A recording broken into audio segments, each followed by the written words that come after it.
إن الحمد لله نحمده ونستعينه ونستغفره ونؤمن به ونتوكل عليه ونعوذ بالله من شرور أنفسنا ومن سيئات أعمالنا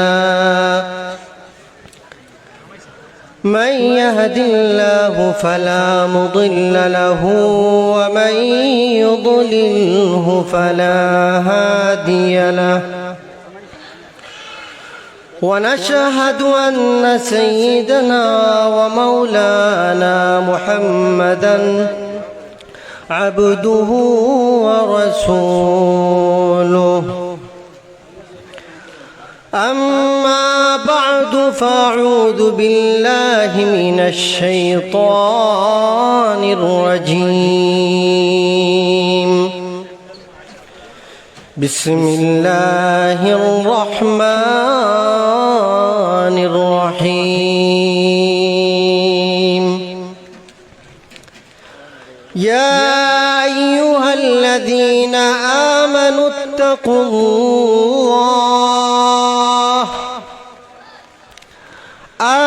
اتقوا الله حق تقاته ولا تموتن إلا وأنتم مسلمون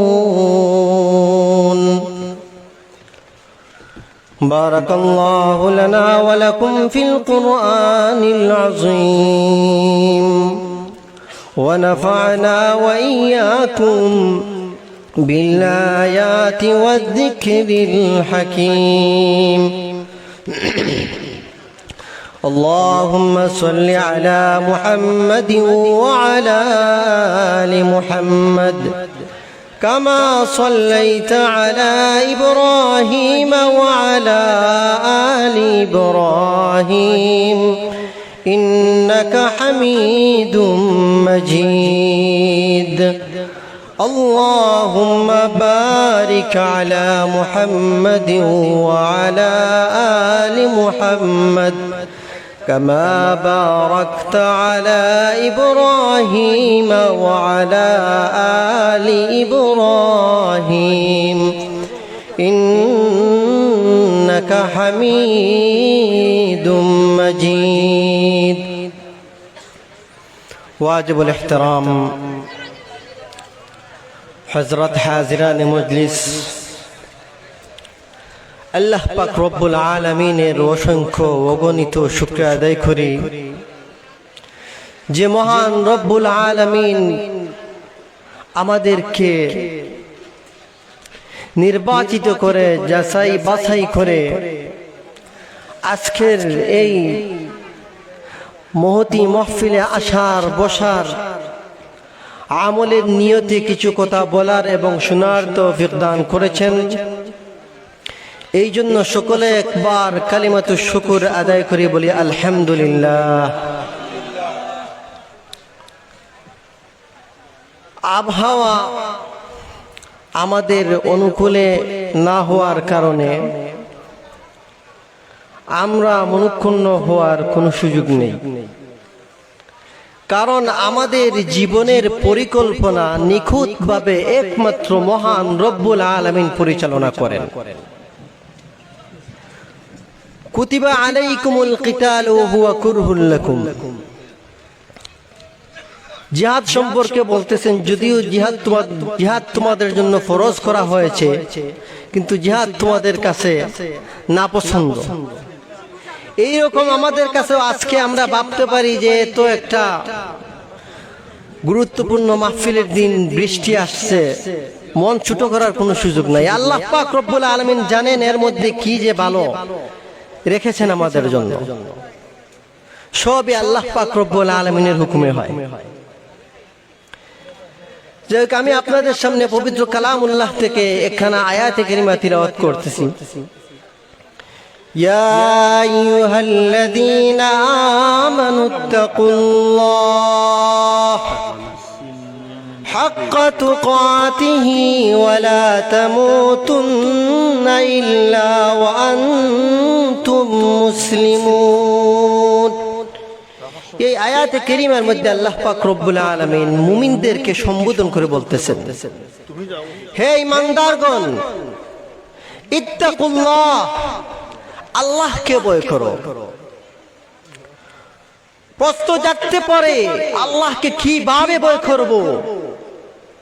এই প্রশ্নের জবাব আল্লাহ পাক রব্বুল আলামিন দিয়ে দিলেন, হাক্কা তুকাতিহি, মহান মালিককে যেইভাবে ভয় করা দরকার সেইভাবে ভয় করতে হবে। সাথে সাথে আরেকটা হুকুম দিলেন, ওয়ালা তামুতুন্না ইল্লা ওয়া আনতুম মুসলিমুন। কমপ্লিট কামিল মুকম্মল মুসলমান না হওয়া পর্যন্ত তোমরা মৃত্যুবরণ করো না। আমাদের সবাইকেই মৃত্যুবরণ করতে হবে। আমরা সবাই কবর পথের যাত্রী। কুল্লু নাফসিন যায়িকাতুল মাউত। প্রাণী বলতে সবাইকেই মৃত্যুর স্বাদ আস্বাদন করতে হবে, সবাইকেই মৃত্যুবরণ করতে হবে, কবরে সবাইকেই যেতে হবে। মাউতু কাসিন কুল্লু নাফসিন শারিবু, মাউতু কাসিন কুল্লু নাফসিন শারিবু, কবরু বাইতিন কুল্লু নাসিন দাখিলু। মৃত্যু এমন একটা পেয়ালা, এই পেয়ালার স্বাদ সবাইকে আস্বাদন করতে হবে। কবর এমন একটা ঘর, যেই ঘরের মধ্যে সবাইকে প্রবেশ করতে হবে।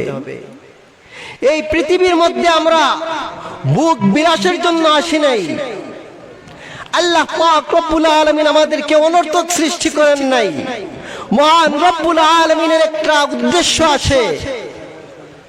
এই মর্মে আল্লাহ পাক রব্বুল আলামিন বলেন, আফাহাসিবতুম আন্নামা খালাকনাকুম আবাতাও ওয়া আন্নাকুম ইলাইনা লা তুরজাউন।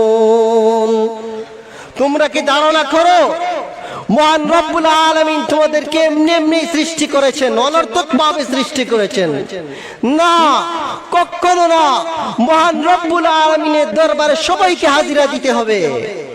তোমার সব কিছুর হিসাব নিকাশ মহান রব্বুল আলামিনের নিকট হবে।